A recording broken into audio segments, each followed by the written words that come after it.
நம்ம ஊர்லலாம் பார்த்தீங்கன்னா, ரயில்வே ஸ்டேஷன்லேருந்து வெளிய போயிட்டோம்னா, ஒரே வழி தான். அந்த வழியா போய் தான் வந்து நம்ம கார்ல போறதோ, பஸ்ல போறதோ, எதா இருந்தாலும் அந்த ஒரு வழியா தான் வெளிய போறது இருக்குது. பட் சைனால அந்த மாரிலாம் இல்லைங்க. இன்னைக்கு நான் வந்து ஷாங்காய்லேருந்து ரிட்டர்ன் நாங்க இருக்கிற இடத்துக்கு ட்ரெயின்ல தான் வந்தேன். ட்ரெயின்லேயே வந்துட்டு ரயில்வே ஸ்டேஷன்லேருந்து வெளிய வந்து பார்த்தா, இங்க நம்ம கார் புக் பண்ணி தான் வீட்டுக்கு போற மாரி இருக்கும். ஸோ கார் புக் பண்ணுறதுக்குன்னு பார்த்தீங்கன்னா, இங்க கார்ல நம்ம டிடி புக் பண்ணி போறதுக்குன்னே வந்து தனியா ஒரு ஃப்ளோரே வச்சிருக்காங்க.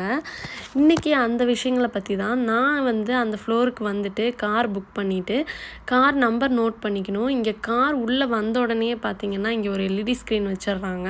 அந்த நம்பர் நமக்கு அதிலேயே நம்ம நோட் பண்ணிக்கணும். அதேபோல எங்க பார்க் பண்றாங்க அப்படிங்கிறதுக்குமே வந்து நெறைய நம்பர்ஸ் இருக்குது இங்க முன்னாடி. கரெக்ட்டா அந்த நம்பர்லேயே வந்து கார் பார்க் பண்ணதுக்கு அப்புறமா நம்ம அங்க போயிட்டு அந்த கார்ல நம்ம ஏறிக்கலாம். இந்த விஷயம் நான் இங்க சைனால வந்து எனக்கு இது புதுசா இருந்துச்சு.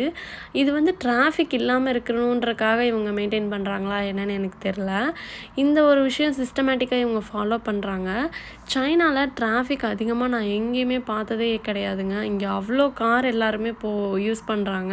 ஆனா இங்க டிராஃபிக் அவ்வளவா நான் இருந்ததே இல்ல. ரொம்ப கம்மியா தான் இருக்கு.